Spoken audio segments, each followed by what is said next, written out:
Ether पढ़ेंगे। Ether में, ether क्या है, वाटर का डेरिवेटिव होता है। क्यों? क्योंकि वाटर का फॉर्मूला क्या होता है, H2O होता है, जिसको हमने HOH अपन इस प्रकार से लिख लेते हैं।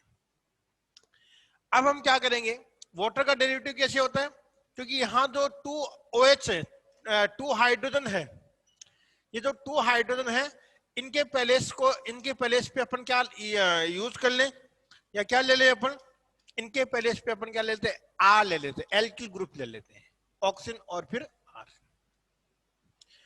जब अगर ये वाटर का डेरिवेटिव हुआ कि नहीं हुआ, क्योंकि यहां से हमने क्या किया, हाइड्रोजन को रिप्लेस किया और उसके प्लेस पे कौन अटैच कर दिया हमने, एल्किल ग्रुप को हमने ऐड कर दिया। किसको ऐड कर दिया हमने, एल्किल ग्रुप को हमने ऐड कर दिया। तो इस कंडीशन में क्या होगा बेटा, इस कंपाउंड को बोलेंगे ether. This is known as ether. कि वाटर है, यहां से 2 हाइड्रोजन है, दोनों हाइड्रोजन को हमने यहां से रिप्लेस कर दिया और उसके प्लेस पे कौन ऐड कर दिया हमने, एल्किल ग्रुप हमने ऐड कर दिया। तो अपन क्या कर सकते हैं, तो ऑक्सीजन की जो 2 वैलेंसी होती है, ऑक्सीजन की 2 वैलेंसी वो सेटिस्फाई होती है किससे, एल्किल ग्रुप से। कि जब अगर ऑक्सीजन की 2 वैलेंसी अगर एल्किल ग्रुप से सेटिस्फाई होती है, तब उसको क्या बोला जाता है, ईथर बोला जाता है। ओके, ये तो आप पहले भी जान चुके हो, फिर मैं आपको बता देता, ROR। अब क्या होगा, ईथर मतलब ऑक्सीजन की 2 वैलेंसी कार्बन से क्या हो, सेटिस्फाई हो, तो वो ईथर होता है। ईथर की जनरल जानकारी आपको दे दी मैंने। अब अपन क्या करते हैं, इसके जैसे मान लो स्ट्रक्चर की बात करें तो ये होती है स्ट्रक्चर ROR। इसका आईयूपीएसी नेम की बात करें, आईयूपीएसी अगर नेम की अगर बात करें, आईयूपीएक नेम की, तो वो होता है एल्कोक्सी एल्केन। क्या होता है, एल्कोक्सी एल्केन होता है। जो शॉर्ट कार्बन होता है उसको एल्कोक्सी बोलते हैं, लॉन्ग कार्बन होता है उसको एल्केन बोला जाता है। ठीक है, फिर इसका कॉमन नेम की बात करें, कॉमन नेम की अगर बात करें तो कॉमन नेम में क्या बोलेंगे इसको, अगर कॉमन नेम की अगर बात करें तो यहां अगर R इक्वल टू R है, कि both are same, both alkyl group are same, both alkyl group are same, then dialkyl ether. क्या बोलेंगे इसको, dialkyl ether. Okay, if both are not equal to same, both are not equal to same, जब equal नहीं है तो उसको बोलेंगे अपन alkyl alkyl ether, alkyl alkyl ether, alkyl alkyl ether. एक एग्जांपल ले लेते हैं बेटा, आर के प्लेस पे एल्किल ग्रुप जैसे मान लिया हमने ये ले लिया CH3 O और CH3, सिंपल एग्जांपल लिया, और उसका आईयूपीएक की नेम एल्कोक्सी एल्केन। यहां दोनों बोथ कार्बन सेम, इधर भी 1 कार्बन इधर भी 1 कार्बन का है, तो एक को मान लेंगे एल्कोक्सी, एक को मान लेंगे एल्केन। OCH3 को जब आपने देखा होगा सब्स्टिट्यूएंट के रूप में भी यूज में लिया जाता था। इसको क्या बोलेंगे, इसको बेटा क्या बोलेंगे, इसको बोलेंगे, एक को बोल देते हैं OCH3 को मेथॉक्सी। 1 कार्बन होगा तो मेथ प्लस ऑक्सी मेथॉक्सी, और एल्केन में 1 कार्बन है तो मेथेन। क्या होगा, इसको मेथॉक्सी मेथेन बोल देते हैं। ठीक है बेटा, सपोज करो अगर यहाँ 2 कार्बन हो, सपोज करो ये CH3 CH2O CH2 और CH2 और CH3 हो। अब देखो, एक generally both alkyl group are equal, मतलब सेम है, तो कॉमन नेम में क्या होगा, die alkyl ether.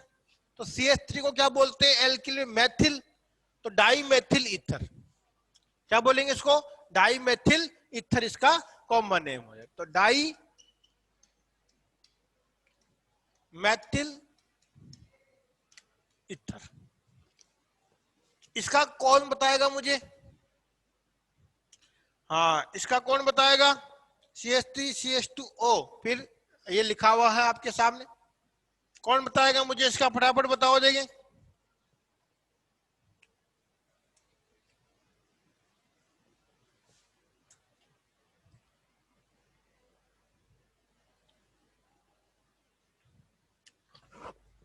CH3 CH2O CH2 CH2 CH3 सबको दिख रहा है?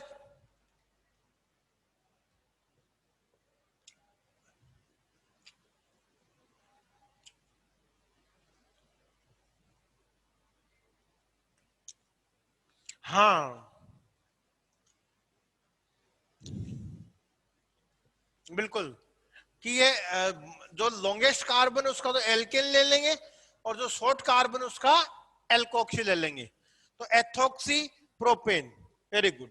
और कॉमन नेम क्या होगा? कॉमन नेम बिल्कुल राइट है, एथोक्सी प्रोपेन। कॉमन नेम क्या होगा इसका?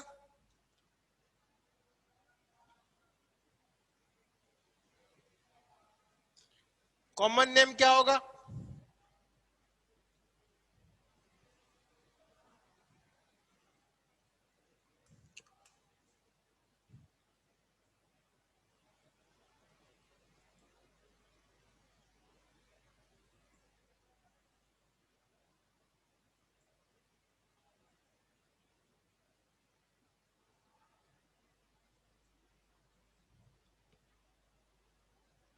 शिवा कुछ कहना चाहते हो? हैंड राइज किया है, आप बोल सकते हो।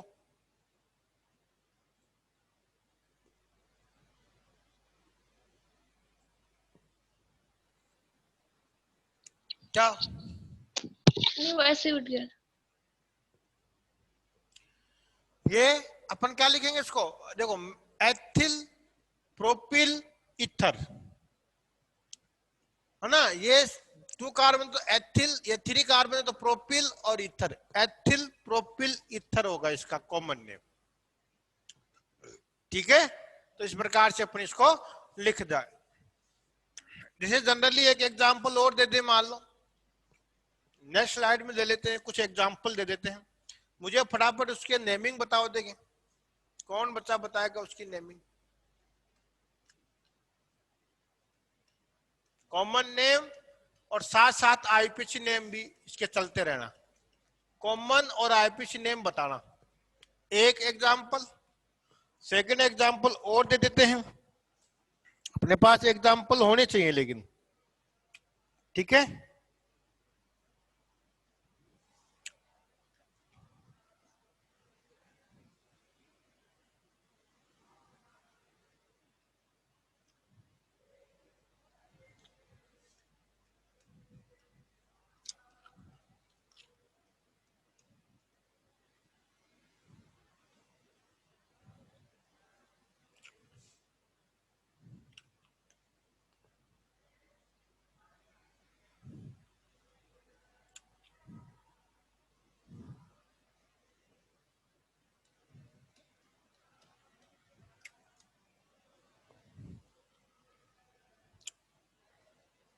बताओ देखिए।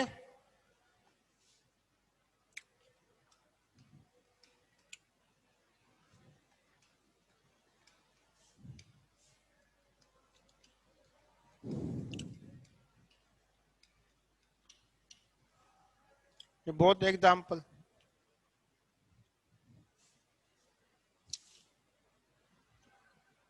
पहले वाले का कौन बता रहा है?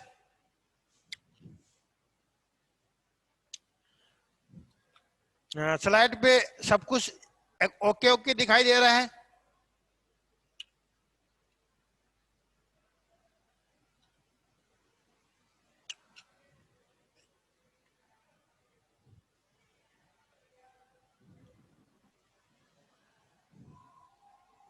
हाँ वेरी गुड, पहले वाले का राइट है मनीषा, शायद और ही बच्चों का हो सकता है राइट। फर्स्ट जो बच्चों ने दिया है आंसर वो है, बिल्कुल काफी बच्चों ने दिया है। ठीक है, जिनका आंसर बहुत राइट है, इतना राइट है कि पूछो मत। क्या होगा? ये कौन सा ग्रुप है ये पता होना चाहिए। आइसोप्रोपिल, क्या बोलेंगे इसको? आइसोप्रोपिल बोलेंगे। ये क्या होता है? एथिल होता है। तो पहले कौन आएगा? Ethyl isopropyl ether. Ethyl isopropyl ether, ये पता होना चाहिए सब बच्चों को कि आइसो ग्रुप, नियो ग्रुप, ये सब है ना। तो ethyl isopropyl ether, ethyl isopropyl ether.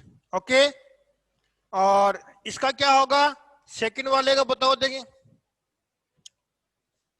Second वाले का, कौन बताएगा सेकंड वाले का? अभी तक तो किसी ने बताया नहीं।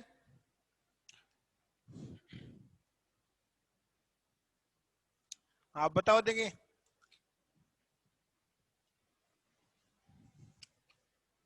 बताओ सेकंड वाले का। अच्छा ठीक है, फटाफट बताओ देंगे सेकंड वाले का। तुम्हें आईपीसी नेम 11th में सीख जाने चाहिए थे तुम्हें, फिर भी कोई दिक्कत नहीं, कोई बात नहीं, नहीं आता इसका।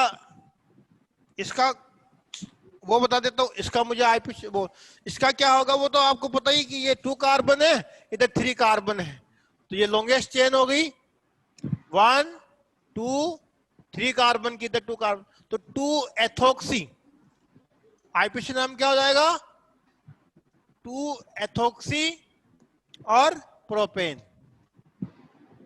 किसी ने 2 भी नहीं लगाया, तो इसका मतलब तुम्हें आईपीसी नेम में गड़बड़ी है अभी तक। तो 2 एथोक्सी प्रोपेन। अब इसका भी कोई नहीं बता रहा, देखो सेकंड वाले का। हाँ बिल्कुल, साइक्लोप्रोपिल।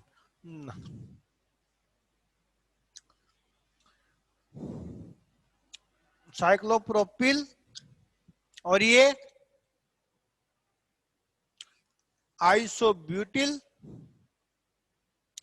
तो इसका मतलब मनीषा जी आपने आइसो लगा दिया ब्यूटिल के, बहुत अच्छी बात है। आइसो ग्रुप कब होता है ये तो ध्यान रखा करो कम से कम, कि आइसो कब लगाया जाता है। आइसो तो ये होता है, देखो ये लगा हुआ टर्मिनल पोजीशन के ऊपर CH3 ग्रुप होने चाहिए। कहीं कभी कभी सेकेंडरी ब्यूटाइल भी हो सकता है। सेकेंडरी ब्यूटाइल भी आपको याद है क्या? सेकेंडरी ब्यूटाइल कब लगता है? ये ब्यूटेन है, ब्यूटेन में सेकंड नंबर कार्बन से जब आप हाइड्रोजन को रिमूव करते हो तो सेकेंडरी ब्यूटाइल होता है। Cyclopropyl, secondary butyl, ether. और आईपीसी नाम क्या होगा? हैं आईपीसी नाम में देखो 1 2 3 4 कार्बन की चेन हो गई। इसके कितने नंबर पे? 3 नंबर पे है। इधर से करेंगे या उधर से करेंगे नंबरिंग? अब नंबरिंग का भी तुम्हारे चक्कर पड़ता है। अब मुझे बताओ इसका नेमिंग क्या होगी? अब बताओ क्या नेम होगा इसका? अब तो बता ही सकते हो भाई। हाँ, साइक्लोप्रोपिल आइसोब्यूटिल ईथर तो नहीं होगा मनीषा, ये होगा एल्किन नेम में सेकेंडरी ब्यूटिल और क्या होगा आइसोप्रोपिल और ईथर। क्या होगा जी इसका नेम? बताओ जी नेम।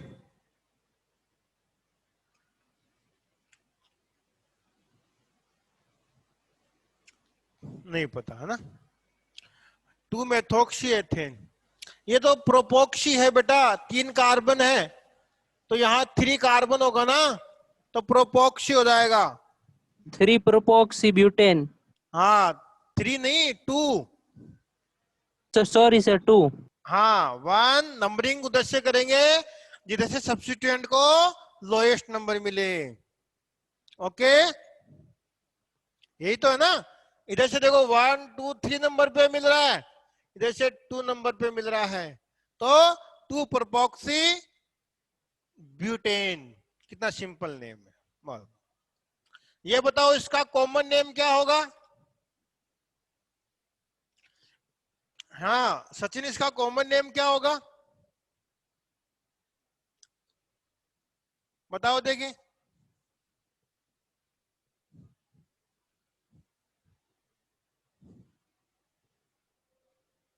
तीन का है, 1 2 3। सीमा ने बताया तीन का, तो मेथोक्सी एथेन।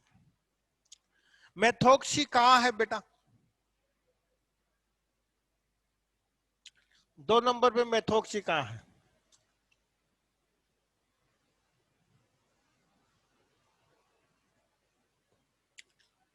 हम्म,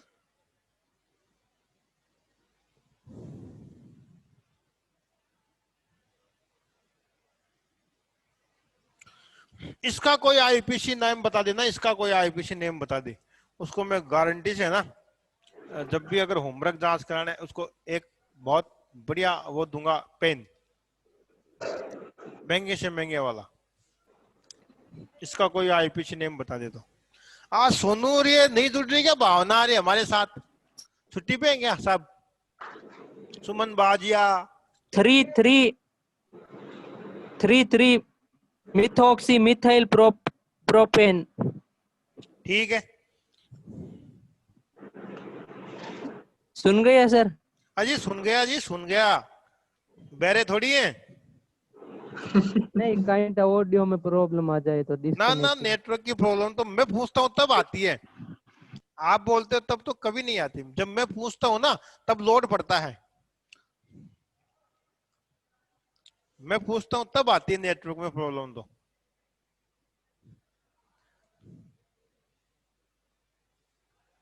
हाँ बिल्कुल बिल्कुल बिल्कुल बिल्कुल सही बात है।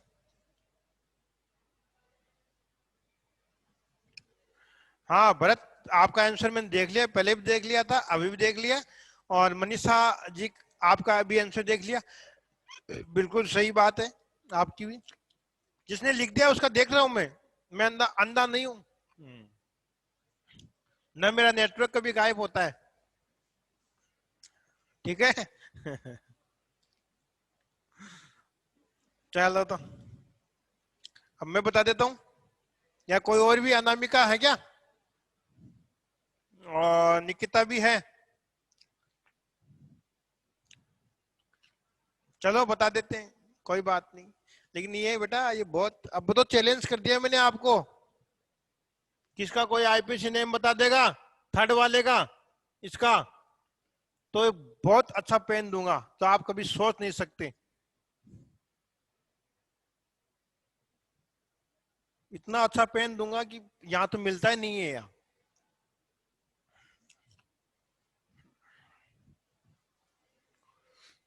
बहुत जबरदस्त पेन है, हमारे दिल्ली के अंदर शॉप है करोल बाग में, वहां से मंगाऊंगा मैं।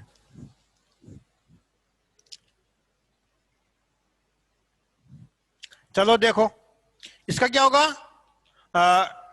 फर्स्ट में क्या होगा, अब देखो इसने क्या लिखा है, अब इसमें गलती क्या करते हो, गलती देखो, देखो मनीषा ने क्या गलती की है, मनीषा ने गलती की है कि ये होता है टर्सरी ब्यूटाइल, तो बी आता है, ये होता है एथिल, तो ई आता है। अब एबीसीडी में पता होना चाहिए, अल्फाबेटिक करते नहीं करते अपन? बिल्कुल करते हैं। पहले, हाँ इसने सही लिखा है सीमा ने, पहले बी आता है, ये टर्सरी वर्सरी तो ये तो इसमें अल्फाबेटिक में थोड़ी गिनेंगे अपन, तो tertiary butyl ethyl ether, tertiary butyl ethyl और इथर, ये होगा इसका कॉमन नेम। और आईपीसी नेम में देखो भरत ने कोशिश की है, हम, हाँ बिल्कुल भरत ने कोशिश की है, और उसने अपने रिजल्ट तक वो नहीं पहुंच पाया, कोई बात नहीं, लेकिन कोशिश की है उस बच्चे ने, बहुत अच्छी कोशिश की है। उसकी गलती कहां हुई है वो बताता हूं, देखो मैं, अपन क्या करेंगे, लॉन्गेस्ट कार्बन चेन का सिलेक्शन, इधर 4 कार्बन है, इधर 2 कार्बन है, तो ये तो फिक्स हो चुका कि एल्कोक्सी में इसको अपन यूज में लेंगे, ले लिया। अब इधर भी कितने कार्बन है, अब इसमें भी अपन लॉन्गेस्ट कार्बन का चयन करेंगे जी, कर लिया जी। फिर नंबरिंग करेंगे 1, किधर से भी कर लो 2 नंबर पे आ रहा है 2। अब इधर ये है सब्स्टिट्यूएंट, ये भी सब्स्टिट्यूएंट है।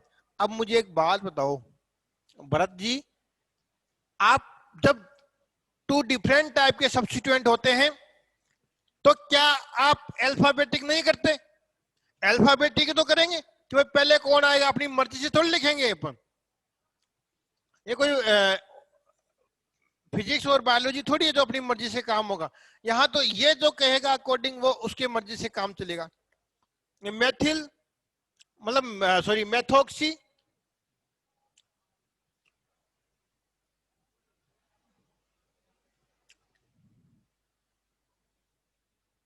क्या होगा मेथोक्सी, सॉरी एथोक्सी, 2 कार्बन है ना, सॉरी एथोक्सी। और ये क्या है CH3 को क्या बोलते हैं मेथिल। अब मुझे एक बात बताओ, पहले कौन आएगा सब्स्टिट्यूएंट के अंदर? एथोक्सी। फिर कौन आएगा? मेथिल। तो एम है ना एम, और फिर ई है। अब मुझे शायद भरत ने क्या लिखा था मैं भूल गया, उसका सही था गलत पता नहीं, कहाँ गया वो। हाँ अगर सही होगा तो यस कर देना ना। तो ये क्या हो जाएगा तो 2 एथोक्सी 2 मेथिल प्रोपेन 1 2 3, ये इसका आईपीसी नेम होगा। ठीक है ना, आई बात समझ। 2 नंबर पे क्या है एथोक्सी, तो 2 एथोक्सी 2 मैथिल, और कितने कार्बन है 3, तो प्रोपेन।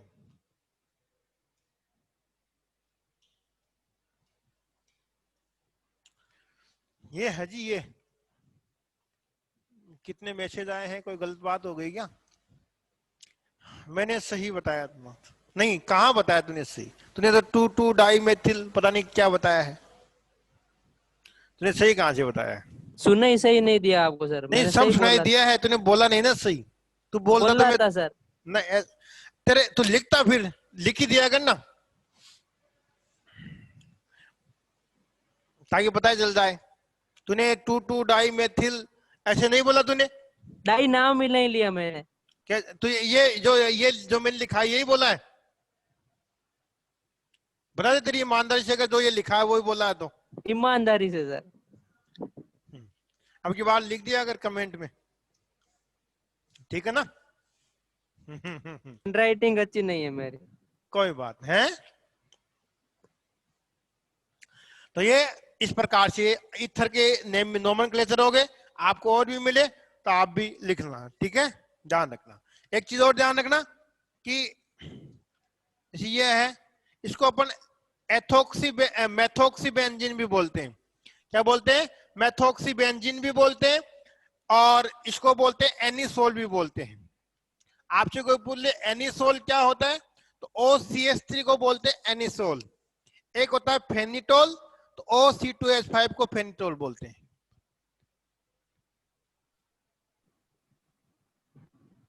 हाँ हाँ दे देंगे बेटा, ठीक है। तो ये है OCH3 मतलब मेथोक्सीबेंजीन, और एनिसोल भी इसको बोला जाता है। एक होता है फेनिटोल, जैसा आएगा वैसे अपन चलते थे। तो ये थे ईथर का, आपको थोड़ा सा इंट्रोडक्शन दिया था मैंने आपको, तो वो आपको याद रख लेना, ठीक है। चलो तो आगे चले, ले लिए स्क्रीनशॉट सब। चलो एक बात और बता देता हूँ भाई, देखो मैं स्पष्ट बता देता हूँ। मैंने अभी तक जो कॉपियां जांच की है, इन गर्ल्स की या बॉयज की, अगर तुम लोग अगर एडवाइजर से ही नकल करते हो तो फिर यहाँ क्या मतलब है? मैंने जो रिएक्शन लिखा रहा हूं, अगर वो रिएक्शन आपकी कॉपी में या नोटबुक में नहीं है तो फिर एडवाइजर की रिएक्शंस को आप गलत तरीके से आप उसको वहां लिख रहे हो। आपको ये नहीं पता कि मैं क्या लिख रहा हूं, हैं? मुझे ये आपको ये नहीं पता चलता है वहां कार्बन की वैलेंसी कितनी है, आप तो उसकी नकल छाप रहे हो। इससे कभी भला होगा क्या आप लोगों का? आपने जो स्लाइडें हैं प्रीवियस पीछे जो वीडियो है वो देखो आप, तुम्हें नोट्स ही बनाने हैं तो उन रिएक्शंस को आप नोट करो। आप कहते कि ऑर्गेनिक केमिस्ट, अरे ऑर्गेनिक केमिस्ट जब तक आपके हाथ में पेन और कॉफी नहीं होगी, वो प्रॉपर नोट्स नहीं बनेंगे, तब तक कहां से ये महाभारत समझ में आएगी ना किसी के। एडवाइजर से छाप दिया, आपको ये पता नहीं है कि इसमें कार्बन की वैलेंसी कितनी हो रही है, कहाँ रेजोनेंस हो रहा है, क्या हो रहा है क्या नहीं हो रहा है, ये कोई मतलब नहीं है। ये कोई मतलब थोड़ी है तुम्हारा। तुम अगर एडवाइजर, मैं जब अगर पढ़ा रहा हूं तो तुम्हें कहाँ जरूरत आ रही है तुम्हें, हाँ बुक अगर है कोई बात नहीं, तुम्हें किसी की नीड ही नहीं है। अगर ये रिएक्शन आप कर रहे हो, कॉपी में नोट कर रहे हो, कोई रिएक्शन कॉपी में नोट नहीं है, छाप रखा है एडवाइजर से, कभी भला नहीं होगा तुम लोगों का अगर तुम इस प्रकार से पढ़ोगे तो। ये कोई 10th क्लास थोड़ी है कि 10th क्लास में अपन पढ़ लिया, रटाफिकेशन कर लिया और काम हो गया और सब जय राम जी की साहब। अरे 10th की परसेंटेज बनाने में और ये जो अब महाभारत पढ़ने में बहुत अंतर है, डिफरेंस है। वहां एक बुक के अंदर फिजिक्स, केमिस्ट्री, बायोलॉजी पढ़ते थे, अब 3 अलग अलग बुक है फिजिक्स, केमिस्ट्री, बायोलॉजी की। समझो बात को।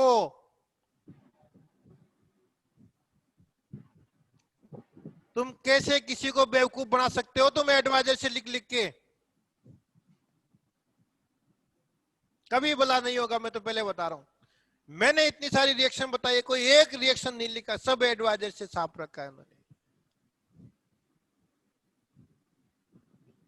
अरे ऊपर चढ़ा हुआ तुम्हें भगवान भी देख रहा है कि तुम क्या कर रहे हो। तुम प्रॉपर काम नहीं है, फोन करते तो प्रॉपर काम नहीं है। क्यों नहीं है भाई प्रॉपर काम? क्या करते हो तुम लोग? कितने बहाने बनाते हो, मेरी कोई दादी बीमार हो गई, मेरी कोई वो हो गया, मेरे, अरे किस लिए तुम बहाने बना रहे हो? किसके लिए बना रहे हो तुम ये बहाने? हमारे लिए बना रहे हो क्या? संस्था के लिए बना रहे हो क्या? तुम्हें शर्म नहीं आती है इससे बहाने दे दे के?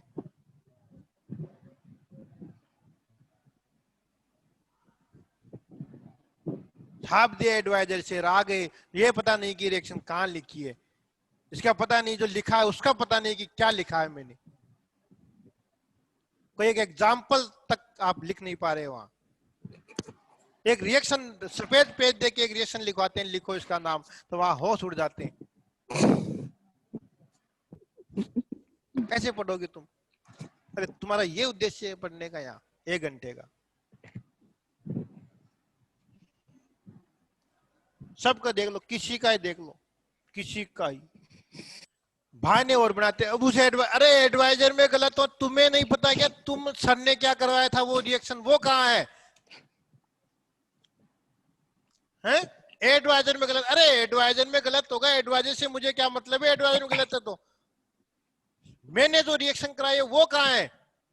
कोई कहता है रब कॉफी में, कोई कहता है वहां है, कोई कहता है ननियाल है, कोई कहता है वहां है।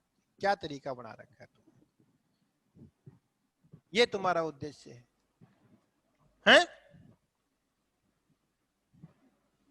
क्या जवाब दूंगा मैं भगवान को, बताओ?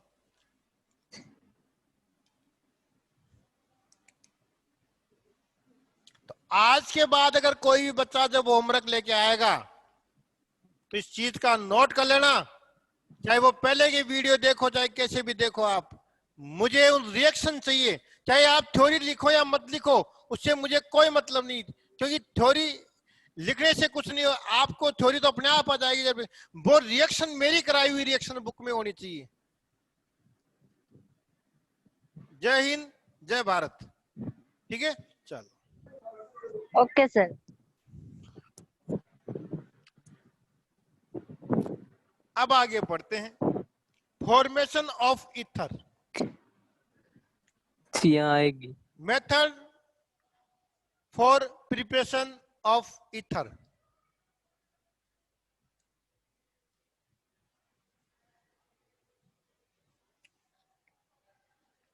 Method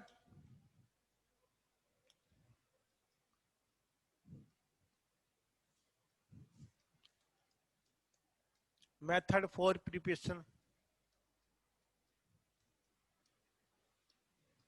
of ether, method for preparation of ether, मतलब इसकी हिंदी में बताऊं मैं आपको, ये बात हिंदी में बात कह रहा है कि ईथर बनाने की विधि, ठीक है, ईथर बनाने की विधि क्या हो। देखो अब ईथर अपन बनाते हैं, पहले बना चुके, बहुत बार ईथर बना चुके, पहले भी बहुत बार हमने ईथर बना चुके, ठीक है, वही चीजें अपन वापस रिपीट करेंगे, वही चीजें अपन वापस क्या करेंगे, रिपीट करेंगे। आपको पता है अल्कोहल, अल्कोहल की रिएक्शन करा के हमने ईथर बनाया है, नहीं बनाएगा। हमने कल परसों भी आपको एक रिएक्शन दी थी कि सांद्र कंसंट्रेट H2SO4 के साथ रिएक्शन कराओ, टेम्परेचर हमने लिया था तो ईथर बनाया था, बहुत रिएक्शन में हमने ईथर बनाया था। जरूरी नहीं कि आपके पास जो है वही आप लिखो, ठीक है। फर्स्ट अपन पढ़ते हैं लेबोरेटरी टेस्ट, क्या पढ़ते हैं, लेबोरेटरी मेथड।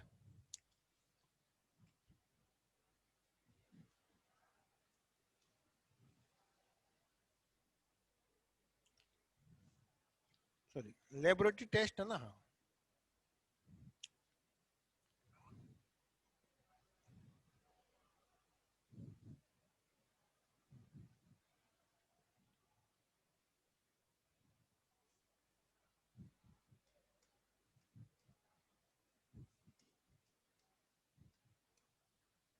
लेबोरेटरी मेथड, ठीक है।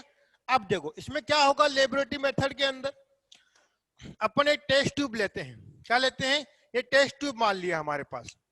इस टेस्ट ट्यूब में अपन क्या करते हैं, एथेनॉल की कुछ एथेनॉल डाल देते हैं, क्या डाल देते हैं, एथेनॉल। ये टेस्ट ट्यूब ली बेटा हमने, इस टेस्ट ट्यूब में हमने क्या लिया, एथेनॉल ले लिया, एथेनॉल। एथेनॉल लेने के बाद हम कुछ 2 से 4 ड्रॉप्स H2SO4 की इसमें डिप करते हैं, मतलब 2 से 4 बूंदे H2SO4 कंसंट्रेट H2SO4 के अपन डालते हैं। जैसे ही हमने डाला तो वो क्या करेगा, यहाँ से रिएक्शन करेगा। वो किस प्रकार से रिएक्शन करेगा, वो यहाँ इस अल्कोहल का ऑक्सीडेशन करेगा, यहाँ ये खुद का ऑक्सीडेशन हो जाएगा। इसका मतलब कि जैसे H2SO4 इसमें डिप करेंगे तो वो H2SO4 क्या होगा, वो H2SO4 सल्फर डाइऑक्साइड में क्या हो जाएगा, कन्वर्ट हो जाएगा। वो क्या हो जाएगा, सल्फर डाइऑक्साइड में क्या हो जाएगा, कन्वर्ट हो जाएगा। मतलब H2SO4 डालने पर सल्फर डाइऑक्साइड गैस क्या हो जाती है, वहां बनने लग जाती है। और फिर क्या करते हैं, फिर और एथेनॉल अपन ऐड करते हैं उसके अंदर, फिर ऊपर से कुछ एथेनॉल अपन और ऐड करते हैं, फिर थोड़ा टेम्परेचर को इंक्रीज करते हैं। टेम्परेचर को इंक्रीज करेंगे तो हमारे पास क्या बन जाएगा, ईथर बन जाएगा, हमारे पास क्या बन जाएगा, ईथर बन जाएगा। लेकिन एक चीज का ध्यान रखना कि जैसे ही ध्यान रखना बेटा, ये टेस्ट ट्यूब लिए, मैं लेबोरेटरी की बात कर रहा हूं, अपन लेबोरेटरी में नहीं है, अपन वर्तमान में एक पैनल के ऊपर है। इसमें ये सपोज करो ये पेन एक टेस्ट ट्यूब है, इसमें एथेनॉल डाल ली, एथेनॉल डालने के बाद इसमें क्या डाला, ऊपर से हमने H2SO4 डाल दिया, वो भी कंसंट्रेट। कंसंट्रेट का मतलब कि जिसमें पानी नहीं हो। अब जैसे हमने डाला यहाँ, तो डालने के बाद क्या हो जाएगा, रिएक्शन करेगा, और रिएक्शन करते क्या हो जाएगा, ये जो H2SO4 वो डाइल्यूट हो जाएगा, और डाइल्यूट होने के बाद ये डाइल्यूट होगा और SO2 गैस क्या हो जाएगी, रिमूव होती रहेगी इसके अंदर से।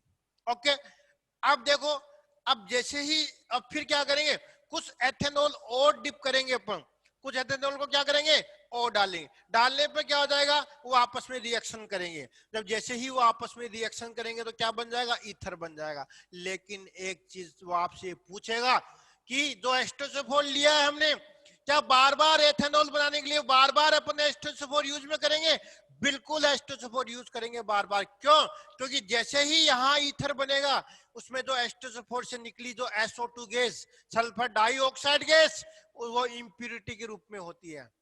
डाइल्यूट जो वो बन जाएगा, डाइल्यूट H2SO4 बन जाएगा, उसमें क्या हो जाती है, मॉइस्चर हो जाती है, वहां वो डाइल्यूट फॉर्म में हो जाता है। ये किस फॉर्म में होते हैं, वहां इंप्यूरिटी के फॉर्म में होती है, मतलब वो अशुद्ध हो जाते हैं एथेनॉल। तो ईथर बनेगा, वो प्योर नहीं बनेगा, इम्प्योर बन जाएगा। तो उसको प्योर करने के लिए क्या करते हैं, उसके अंदर अपन या तो साथ डाल दो या अलग अलग डाल दो। अगर NaOH डालेंगे सोडियम हाइड्रोक्साइड उसके अंदर डिप करेंगे तो इसका मतलब क्या होगा कि वहां से जितने भी इंप्यूरिटीज हैं वो सब निकल जाएगी। वहां से जितने भी इंप्यूरिटीज हैं सल्फर डाइऑक्साइड की, उसको NaOH डालते वो क्या कर लेगा, एब्जॉर्ब कर लेगा। वहां से सल्फर डाइऑक्साइड की इंप्यूरिटीज क्या कर देगा, वो हटा देगा। कौन, NaOH डालेंगे। और कैल्शियम क्लोराइड डाल देते हैं, जिसको सिलिका जेल या कोई भी सिलिका जेल डाल देते हैं। सिलिका जेल का मतलब क्या होता है कि जैसे आपने कभी जो बैग खरीदे, बैग लिए होंगे, मान लो कोई, जैसे मान लो महंगे महंगे जो बैग लिए होंगे, उस बैग के अंदर छोटे छोटे पैकेट आते हैं, छोटे छोटे पैकेट ऐसे बंधे हुए आते हैं, है ना। तो वो छोटे छोटे पैकेट इसलिए डालते हैं उसके अंदर ताकि वो उस बैग को मॉइस्चर से क्या रहे, दूर रखें। वो सिलिका जेल होती है, समझे। तो कैल्शियम क्लोराइड हो जाता है। हाँ, कैल्शियम जो छोटे छोटे बैग में पैकेट आते हैं ना, वो सिलिका जेल होती है। वो क्या करती है, उस मॉइस्चर को एब्जॉर्ब कर लेती है, वहां ड्राई फॉर्म करता है। तो यहाँ भी जो ईथर होगा वो ड्राई फॉर्म में होगा। कब, जब उसमें या तो सिलिका जेल डाल दो, कैल्शियम क्लोराइड डाल दो, तो वो क्या हो जाएगी, वहां से ड्राई हो जाएगी। क्या, कहां से, वो ड्राई हो जाएगी और हमें क्या मिलेगा, प्योर ईथर मिलेगा। हमें क्या मिलेगा, प्योर ईथर मिलेगा। इतनी बात अगर आपके दिमाग में आएगी तो लेबोरेटरी मेथड करेंगे। देखो जी कैसे करेंगे। सबसे पहले अपन क्या करते हैं, टेस्ट ट्यूब में हमने क्या लिया बेटा, एथेनॉल लिया। क्या लिया, टेस्ट ट्यूब में हमने एथेनॉल लिया। एथेनॉल का ये फॉर्मूला होता है। क्या डाला हमने, H2SO4 डाला। क्या डाला, H2SO4। H2SO4 को मैंने ऐसे लिख लिया है यहाँ से। ये क्या देगा, एसिड है, आपको पता है, H+ दे देगा, H पॉजिटिव दे देगा। ये ऑक्सीजन के ऊपर क्या प्रेजेंट है, यहाँ लोन पेयर प्रेजेंट है। क्या प्रेजेंट है बेटा, लोन पेयर प्रेजेंट है। जैसे ये H2SO4 इसके पास लोन पेयर प्रेजेंट है, तो क्या करेगा यहाँ से, आपको पता है क्या करेगा। यहाँ से देखो ये क्या करेगा, ये H प्रोटॉन को ले लेगा यहाँ से, H पॉजिटिव है, और ये क्या है, कंप्लीट नेगेटिव के फॉर्म में होता है। मतलब एसिड है भाई, H+ देगा ये। जब H+ देगा तो इसमें क्या होगा,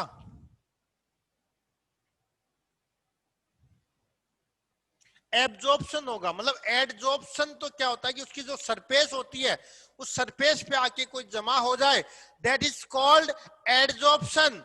और ये कंप्लीट उसके अंदर चला जाए, that is called absorption. Okay.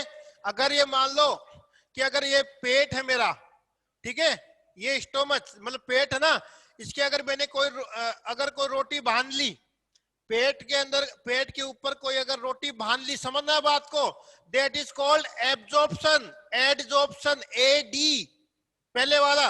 और एब्जॉर्प्शन, मैंने रोटी को खा लिया, मैंने रोटी को अंदर खा लिया, तो दैट इज कॉल्ड एब्जॉर्प्शन। क्यों सचिन, ओके। ये होगा, दोनों में डिफरेंस ये होगा। अब देख लो आप क्या होगा, ठीक है। एक तो रोटी पेट के बांध ली ऐसे धागे से, और एक रोटी को अंदर खा गया, तो जो धागे से अगर बांधा तो वो एडजॉर्प्शन, और रोटी अंदर खा गया तो एब्जॉर्प्शन, ठीक है।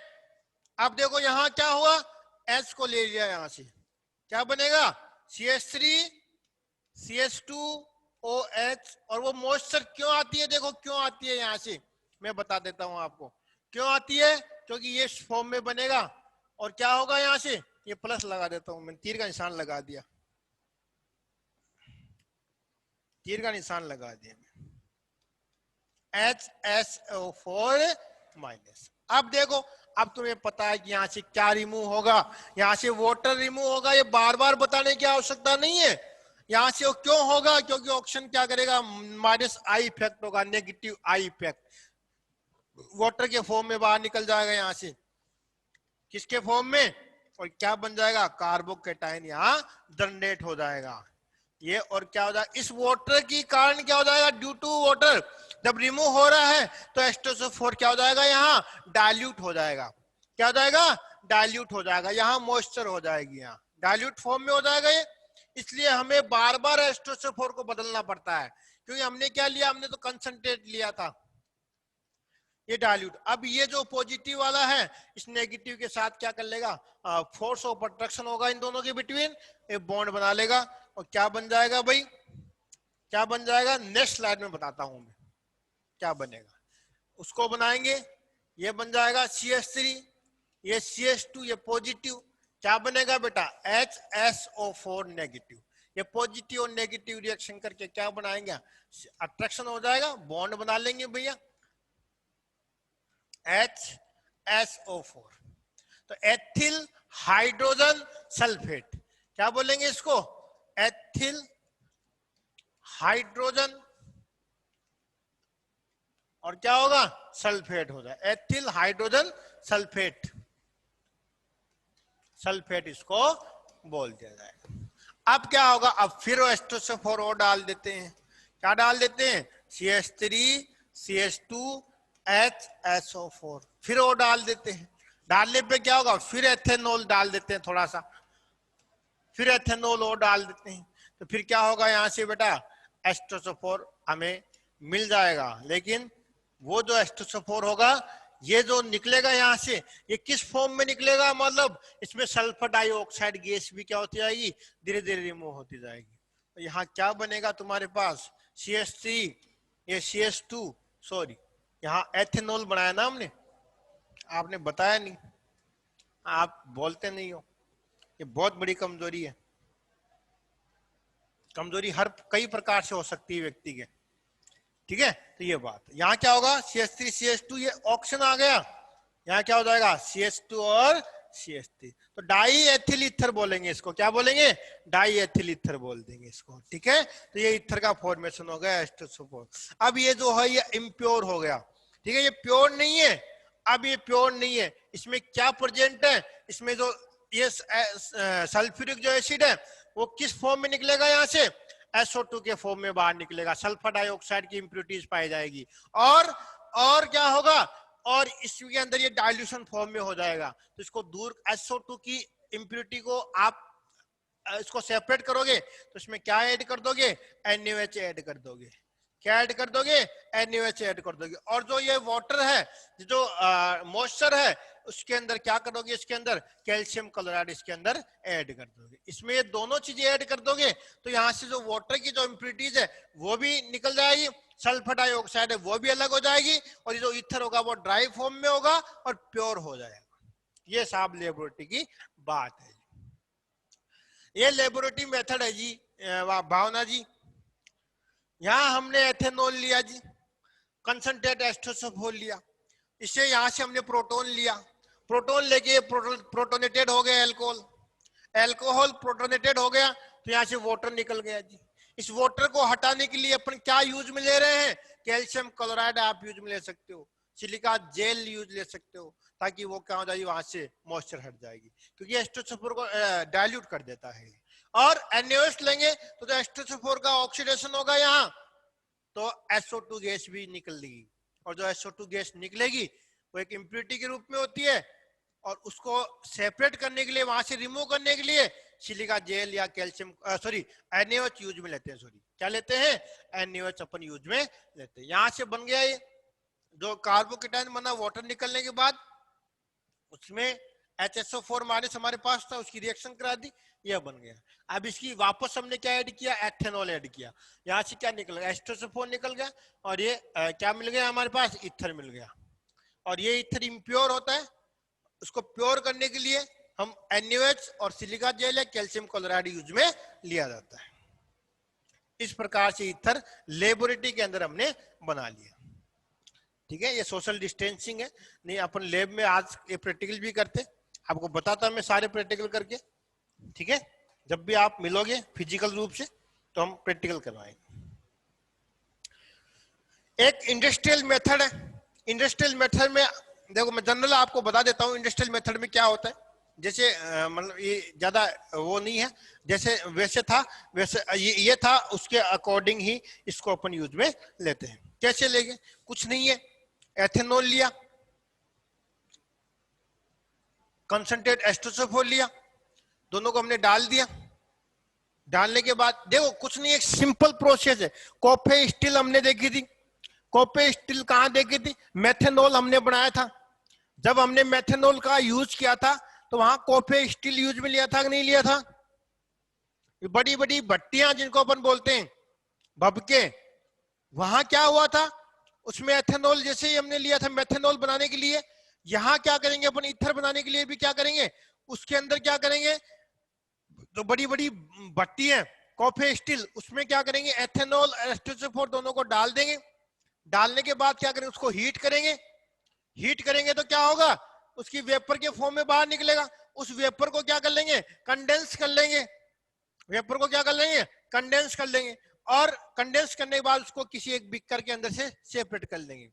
और फिर उसमें NaOH डाल देंगे ताकि जो भी इम्प्योरिटीज होगी वो निकल जाएगी और हमें ईथर मिल जाएगा। ठीक है, तो ये कोई ज्यादा इंपॉर्टेंट नहीं है ना। जो इंपॉर्टेंट था ये मेथड मैंने आपको बता दिया। सेकंड बात है, सेकंड अदर मेथड्स अपन यूज में लेंगे। तो आपको पता है अदर मेथड्स अगर यूज में ले रहे हैं, सपोज करो आपके पास अदर मेथड की अगर बात करें तो जैसे इस प्रकार से भी आपको ईथर मिल सकता है।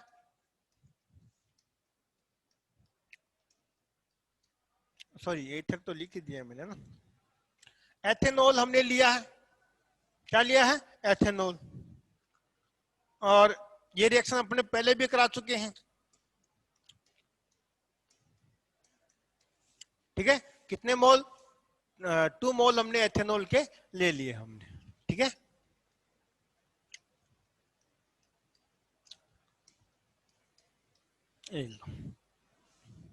अब क्या होगा, यहां से क्या होगा, वाटर फॉर्म में निकल जाएगा। यहां से वाटर निकल जाएगा। प्रेजेंस किसकी, एल्यूमिना की प्रेजेंस होगी, Al2O3। किसकी प्रेजेंस में कैटलिस्ट होता है, एल्यूमिना, इसकी प्रेजेंस में ये होगी। टेम्परेचर अपन 523 केल्विन, 523 केल्विन की प्रेजेंस में अपन क्या करते हैं, ये लेते हैं। ठीक है, तो इस कंडीशन में वाटर निकल जाता है और हमें क्या मिल जाता है, ईथर मिल जाता है। लेकिन इसमें बहुत सावधानी रखनी पड़ती है अपने को। क्या सावधानी रखनी पड़ती है कि जब भी अपन ये कराते हैं, सपोज करो ये इतना टेम्परेचर ले लिया, अगर इससे हाई टेम्परेचर अपन यूज में ले लें, सपोज करो अगर इससे हाई टेम्परेचर आपको यूज में ले लिया, जैसे मान लो हमारे पास ये है,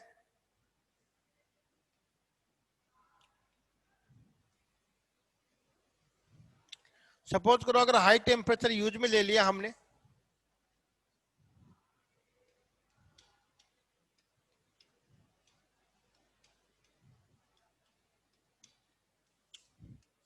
फिर जो एल्यूमिना होगा वो 625 केल्विन, इससे थोड़ा सा हाई टेम्परेचर ले लिया, तो यहां से वाटर निकल जाएगा, लेकिन वो बनेगी ईथर नहीं बनेगा, वो एल्किन बनेगी।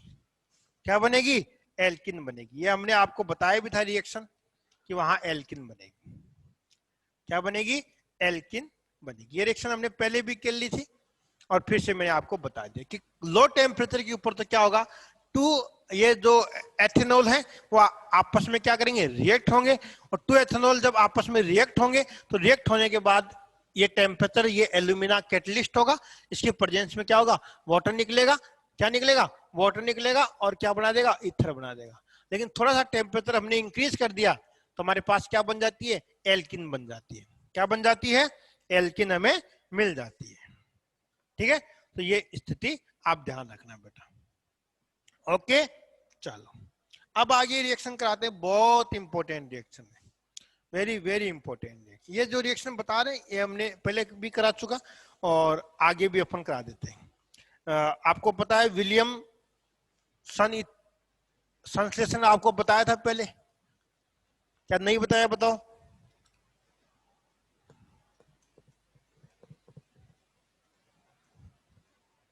विलियम्स सिंथेसिस नहीं बताया गया, बताओ। विलियम्स सिंथेसिस पहले ही बताया मैंने आपको, विलियम्स ईथर सिंथेसिस।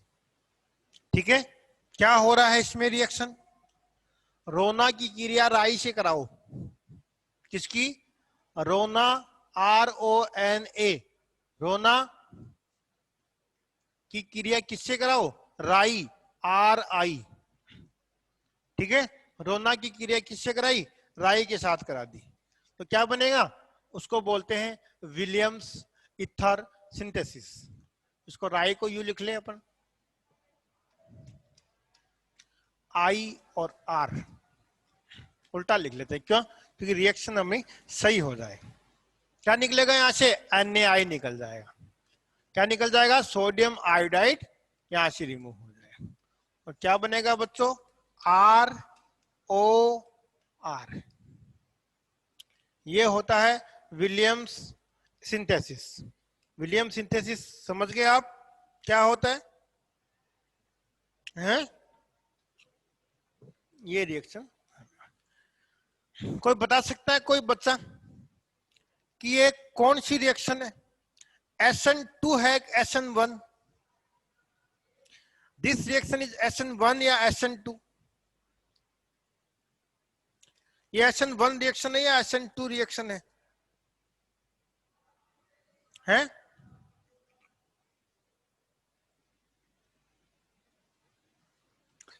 बताओ देखिए फटाफट, दोनों में से एक बता दो, कोई सा कोई सही। एक बता SN1 बता दो, एक SN2 बता दो, दोनों में से कोई ना कोई तो जीतेगा।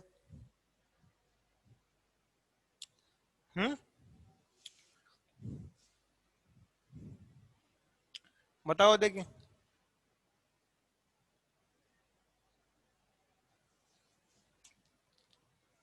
किसने पूछा है?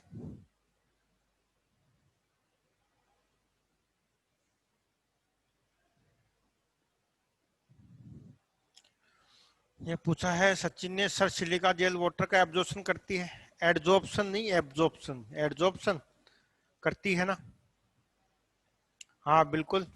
एडजॉर्प्शन। देखो सिलिका जेल क्या होता है कि जैसे सिलिका जेल का वर्क क्या होता है मैं बताऊं आपको, कि जैसे सर्दियों के दिनों के अंदर आप देखो, सर्दियों के अंदर वो कई बार क्या होता है कि धुंध होती है, मौसम एकदम बिल्कुल आपको कूल कूल रहेगा, कुछ भी नहीं दिखाई देगा। बड़े बड़े जो शहर होते हैं, उन बड़े बड़े शहरों में आपको गाड़ी आपस में दिखाई नहीं देगी, नहीं दिखाई देगी ना। तो वहां से उस नमी को, उस मॉइस्चर को हटाने के लिए सिलिका जेल का यूज किया जाता है। सिलिका जेल को ऐसे बखेर दिया जाता है पूरे एनवायरनमेंट के अंदर, ताकि वो क्या कर लेती है, वहां की मॉइस्चर को एब्जॉर्ब कर लेती है। ठीक है।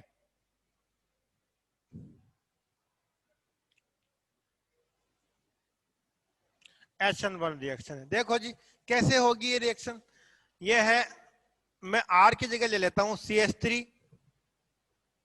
चलो R की जगह क्या ले लेते हैं? एल्किल ग्रुप लेके ही रिएक्शन को करा देता हूं मैं। ठीक है।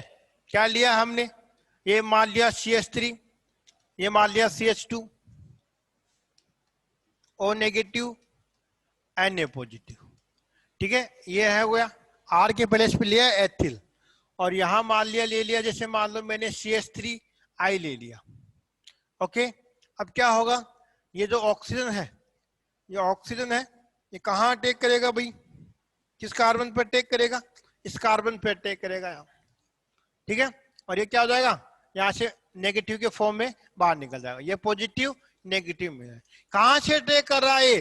दिस बैक साइड से अटैक कर रहा है। कहां से अटैक कर रहा है? बैक साइड से अटैक कर रहा है। ये हैलाइड तभी निकलेगा जब ये ऑक्सीजन कहां अटैक करेगा? इसके ऊपर अटैक करेगा। तो ये क्या हो जाएगा? SN2 reaction. बैक साइड से जब अटैक होता है तो क्या होता है, फ्रंट साइड से अटैक नहीं कर रहा है, बैक साइड से अटैक करता है। क्या होगा? SN2 रिएक्शन होगी। क्या बनेगा? CH3, CH2O और CH3। ये बन गया विलियम्स सिंथेसिस। तो इसको ईथर बन रहा है तो इसको बोलते हैं विलियमसन ईथर सिंथेसिस भी इसको बोला जाता है। ओके, तो ये ध्यान रखना बेटा। ठीक है जी, तो इस प्रकार से आप ध्यान रखना। चले आगे, एक लास्ट रिएक्शन और देख लेते हैं। एक जनरल फॉर्म में और रिएक्शन को देख लेते हैं। कैसे देखते हैं देखो, इसके अलावा और भी अपन ले लेते हैं। ठीक है, सपोज करो, क्या करो, सपोज करो आपके पास ये है एथिल ब्रोमाइड। एथिल ब्रोमाइड है और टर्सरी सोडियम टर्सरी ब्यूटॉक्साइड भी है हमारे पास। क्या है? ये है Na पॉजिटिव, O नेगेटिव, ये कार्बन, यहाँ क्या है CH3, यहाँ क्या है CH3, यहाँ क्या है CH3, tertiary buto sodium tertiary butoxide. अब इसकी रिएक्शन जब कराएंगे सिंपल वे में हो जाएगी रिएक्शन, ये हो जाएगी साहब रिएक्शन, NaBr क्या हो जाएगा जी, बाहर रिमूव हो जाएगा जी, NaBr क्या हो जाएगा, बाहर निकल जाएगा। जैसे NaBr निकल जाएगा क्या बन जाएगा, ये CH3 CH2 ऑक्सीजन और C, अभी जो बताया वो बन गया था, अभी जो मैंने आपको बताया था कि 2 एथोक्सी 2 मेथिल प्रोपेन, ठीक है। लेकिन मुद्दा क्या है, जब ये दोनों उल्टे हो जाए, उल्टे का मतलब ये एथिल ब्रोमाइड था, अभी ब्रोमाइड यहां जुड़ जाए, ये ONA यहां लग जाए, मतलब ये सोडियम एथोक्साइड बन जाए और ये टर्सरी ब्यूटाइल ब्रोमाइड बन जाए, तो रिएक्शन जो होगी उस कंडीशन में ईथर नहीं बनेगा, उस कंडीशन बनेगा एल्कीन। क्योंकि स्ट्रॉन्ग इस कंडीशन में क्या है, ये स्ट्रॉन्ग बेस का फॉर्म काम करता है, क्या करता है, स्ट्रॉन्ग बेस होता है। लेकिन जब ऐसा ही अगर परफॉर्म आप दिखा रहे हो तो उस कंडीशन में क्या होगा, उस कंडीशन में ये बन जाएगी एल्कीन। कैसे, देखो देखो क्या होगा कि अगर इसको जस्ट अपोजिट कर दिया जाए, तो ये रिएक्शन बहुत इंपॉर्टेंट होती है, जीवन में यही काम आती है। अब वहां एथिल ब्रोमाइड था, अब बना देते हैं इसको सोडियम एथोक्साइड, अब उसको लगा देते हैं Br, ये कार्बन है यहाँ, ये Br लगा दिया यहाँ, ये क्या बन जाएगा CH3, ये बन जाएगा CH3 और ये बन जाएगा CH3। बिल्कुल यहां से क्या होगा, NaBr तो निकल ही जाएगा, क्या होगा, बिल्कुल NaBr तो निकल जाएगा, NaBr बिल्कुल निकल जाएगा। और क्या होगा यहाँ, ये जो है O नेगेटिव वाला पार्ट, ये O नेगेटिव है, वो यहां से क्या करेगा, किसी भी अल्फा हाइड्रोजन को ले लेगा, यहां से किसी भी हाइड्रोजन को ले लेगा। सपोज करो जो O नेगेटिव है वो, सपोज करो, क्या करो, सपोज, केवल सपोज ही करना है, क्या करेगा ये CH2H है यहाँ, तो जो O नेगेटिव वो क्या करेगा, यहां से देखो ये यहां आ गया, इस प्रोटॉन को लिया, ये बॉन्ड यहां शिफ्ट हो गया, ऐसे करेगा तो क्या बनेगा, देखो बच्चों ये बन जाएगा, क्या बन जाएगा, एथेनॉल बन जाएगा, क्या बन जाएगा बच्चों, C2H5OH, इसको ऐसे भी लिख सकते हैं अपन, CH3 CH2H को C2H5OH भी लिख सकते हैं। प्लस क्या लिखेंगे अपन, ये लिखेंगे अपन CH3 और CH3 और डबल बॉन्ड और CH2, ये एल्किन बन जाता है। तो ये बहुत इंपॉर्टेंट रिएक्शन है, ये बहुत इंपॉर्टेंट रिएक्शन है कि हर प्रकार से आप इसको ऐसे नहीं बना सकते, समझ गए। इसलिए ऑर्गेनिक केमिस्ट्री ये इस प्रकार से अपन पढ़ते हैं, तो ये ध्यान रखना बेटा, अगर इस प्रकार से आ जाए तो आपको ऐसा नहीं करना है। ओके चलो आगे देखते हैं रिएक्शन। आगे वो अपन मॉइस्चर सिल्वर ऑक्साइड के साथ रिएक्शन देखते हैं, बहुत सिंपल रिएक्शन है आगे भी,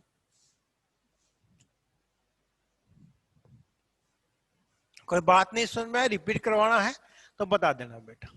ये एल्किल हैलाइड फ्रॉम Ag2O के साथ रिएक्शन कराएंगे, बिल्कुल सिंपल है। Ag2O को अपन ऐसे लिख सकते हैं AgOAg, ये मॉइस्चर के फॉर्म में होता है, Ag2O या AgOH एक की बात है, ये मॉइस्चर के फॉर्म में होता है। यहाँ क्या होगा, I आद हमने लिख दिया, इसकी रिएक्शन कराएंगे हम, तो यहां से क्या बनेगा, AgI निकल जाएगा, यहां से भी AgI निकल जाएगा। कितने AgI निकल जाएंगे, 2 AgI यहां से निकल जाएंगे, क्या बन जाएगा यहाँ ROR,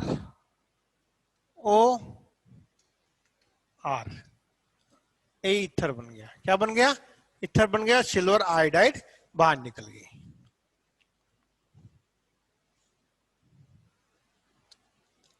यहां से निकल गया बाहर। ओके स्टार्टिंग में तो यही क्या ईथर के बताया थी मैंने, ईथर ये होता है, स्टार्टिंग में तो मैंने ये बताया था कि ये ईथर होता है, इस प्रकार से ये होता है, जनरल जानकारी दी थी। कुछ पूछना है इस स्लाइड में भावना, चलो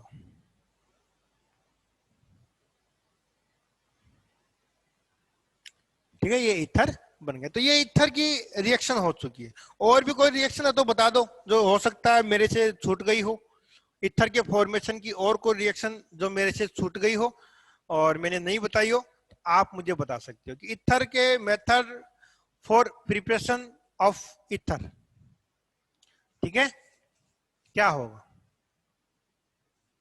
मैंने बता दिया ईथर का फर्स्ट, इसमें इंपॉर्टेंट क्या है, एक तो लेबोरेटरी टेस्ट बताया था मैंने फर्स्ट वाला, एक विलियम्स ईथर सिंथेसिस, एक एल्यूमिना का देख लेना, एल्यूमिना में टेम्परेचर का देख लेना दोनों, कि किस टेम्परेचर पर एल्किन एल्किन बनेगी, किस टेम्परेचर पर ईथर बनेगा, और विलियम्स ये सिंथेसिस अपने देख लेना। तो चले आगे। अब थोड़ा सा एक टॉपिक, लास्ट टॉपिक पढ़ लेते हैं, फिजिकल प्रॉपर्टीज। क्या पढ़ लेते हैं, फिजिकल प्रॉपर्टीज ऑफ ईथर। बहुत इंपॉर्टेंट है फिजिकल प्रॉपर्टी, सिंपल है और इंपॉर्टेंट भी है।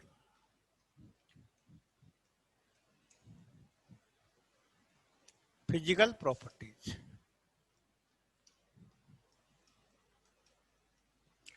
फिजिकल प्रॉपर्टीज आप सब जानते हो कि फिजिकल प्रॉपर्टीज क्या होती है। जब तक अपन किसी चीज को नहीं देखते तब तक वो फिजिकल, जैसे मान लो ये है, ये रिमोट है, इस रिमोट का कलर कैसा है, ब्लैक, तो ये देखा तभी तो पता चला कि इसका कलर ब्लैक है। तो ये फिजिकल प्रॉपर्टीज अपन किसी चीज को देख के ही अपन बता सकते हैं।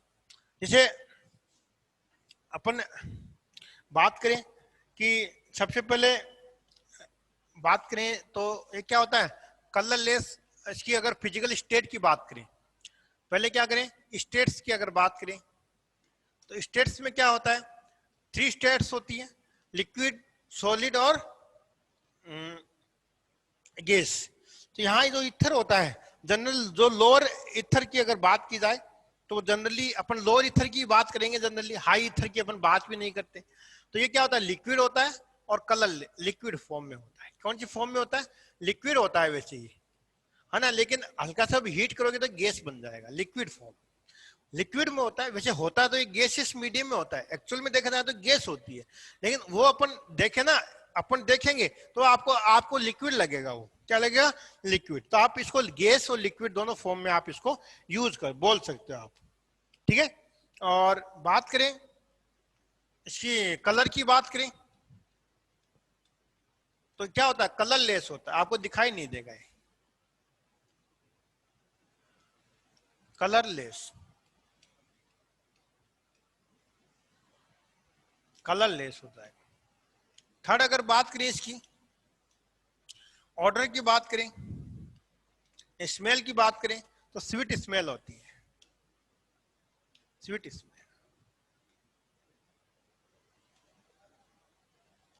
स्वीट स्मेल इसकी होती है।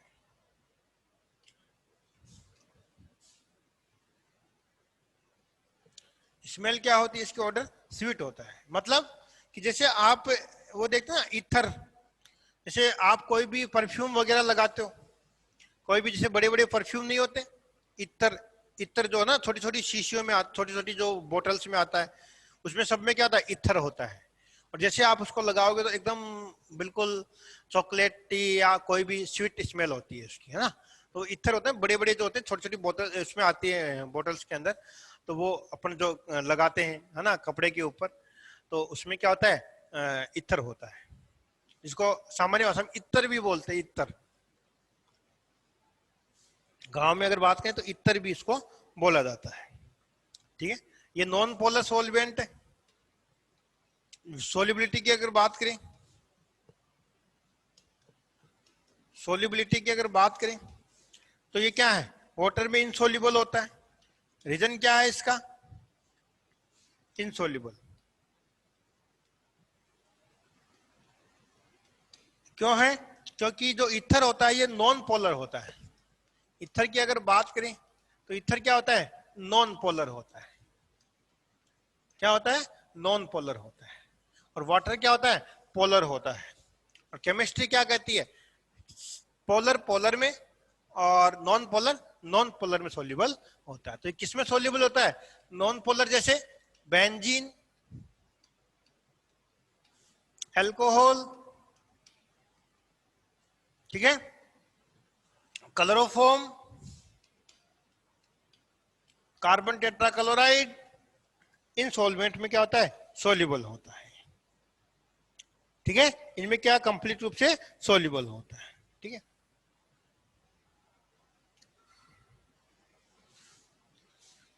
और इसको अगर लंबे समय तक अगर इसको आप यूज करते रहोगे, लंबे समय तक इसकी स्मेल को आप चेक करते रहोगे, तो अनकॉन्शियस भी हो जाता है, मतलब व्यक्ति बेहोश भी हो जाता है। व्यक्ति क्या होता है, बेहोश, उसको होश नहीं रहता है ना। और ये किसकी फॉर्म में होता है, एनेस्थेटिक के फॉर्म में भी होता है। क्या होता है, एनेस्थेटिक के फॉर्म में भी होता है। मतलब कि एनेस्थेटिक का मतलब होता है कि जैसे मान लो कि किसी को बेहोश करना हो, है ना, किसी को ऐसा होश ना हो, उस कंडीशन में इसका दिमाग भी खराब हो जाता है। इसको लंबे समय तक आप यूज करोगे तो बेहोश हो जाता है, और निश्चित तक मतलब उसका मतलब बेहोश लगातार बना रहता है वो। और किसी को अगर बेहोश करना हो तो वो अपन रिपीट करते हैं। ठीक है, तो इसको लगातार अगर इसकी स्मेल लेते रहोगे ना, आप सूंघते रहोगे, तो क्या हो जाएगा, बेहोश हो जाएगा व्यक्ति। और इसका यूज कहाँ किया जाता है, एनेस्थेटिक के रूप में भी। मतलब कि जैसे व्यक्ति को किसी बड़े बड़े ऑपरेशन करने हो और फिर उसको अगर बेहोश करना हो तो उसके रूप में भी इसको यूज किया जाता है। ठीक है, हाँ, as a chloroform, as a chloroform. और क्लोरोफॉर्म के रूप में भी, क्योंकि इसी क्लोरोफॉर्म में सोल्यूबल होता है। सोल्यूबिलिटी की अगर बात करें सीमा, तो ईथर जो होता है वो नॉन पोलर होता है। नॉन पोलर का मतलब ईथर के ऊपर कोई चार्ज नहीं होता है, नॉन पोलर सॉल्वेंट होता है। और नॉन पोलर कभी भी पोलर में सॉल्वेंट नहीं होता, मतलब ये कभी वाटर के अंदर सोल्यूबल नहीं होगा। क्यों नहीं होगा, क्योंकि वाटर क्या है, पोलर होता है।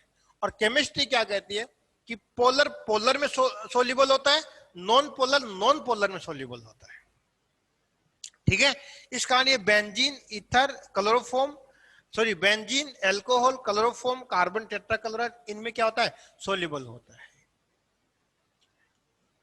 ठीक है, तो इस प्रकार से ये इनकी फिजिकल प्रॉपर्टीज की अपन बात कर लेते हैं। ओके, और इसका जो बॉइलिंग पॉइंट है वो फिक्स होता है। जैसे मान लो इसमें हाई होता है, 307.6 केल्विन इसका बॉइलिंग पॉइंट होता है।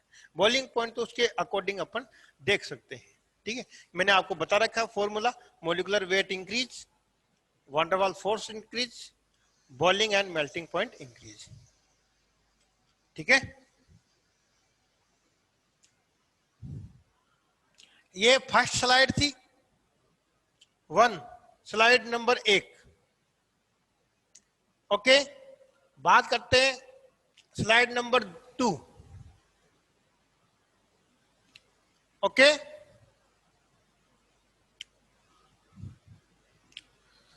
स्लाइड नंबर 3,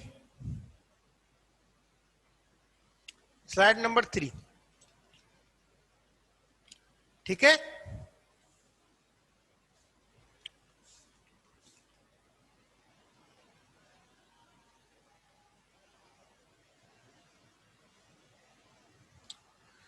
ओके, ठीक है। अब देखो अपन इसका, ये फिजिकल प्रॉपर्टीज हो गई। कौन कौन सी, फर्स्ट फिजिकल स्टेट क्या है, फिजिकल स्टेट की अगर बात करें तो लिक्विड फॉर्म में होता है, लिक्विड या गैसियस फॉर्म में आप इसको बोल सकते हो।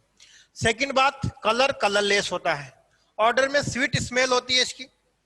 सोलिबिलिटी की बात करें, वाटर में इनसोल्यूबल होता है। और ये एनेस्थेटिक या बेहोशी करने में इसका उपयोग किया जाता है। और बात करें इसकी सोलिबिलिटी की, तो ये मोस्टली ध्यान रखना, सोलिबिलिटी इंपॉर्टेंट है। ठीक है, और एक एनेस्थेटिक मतलब बेहोशी उत्पन्न करने में भी इसका यूज किया जाता है। और जनरली बस ये 2 इंपॉर्टेंट एग्जांपल हैं, बाकी तो कुछ नहीं है।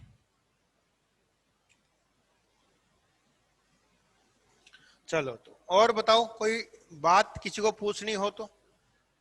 ठीक है, कल अपन पढ़ेंगे इसकी स्ट्रक्चर और इसकी फिजिकल केमिकल प्रॉपर्टीज, और इस चैप्टर को कल अपन एंड कर देंगे। ठीक है, कल इस चैप्टर का अपन क्या कर देंगे, एंड कर देंगे। ठीक है ना, ये बात है। किसी बच्चे को कोई बात कहनी हो तो वो भी बोल सकता है। मतलब लेकिन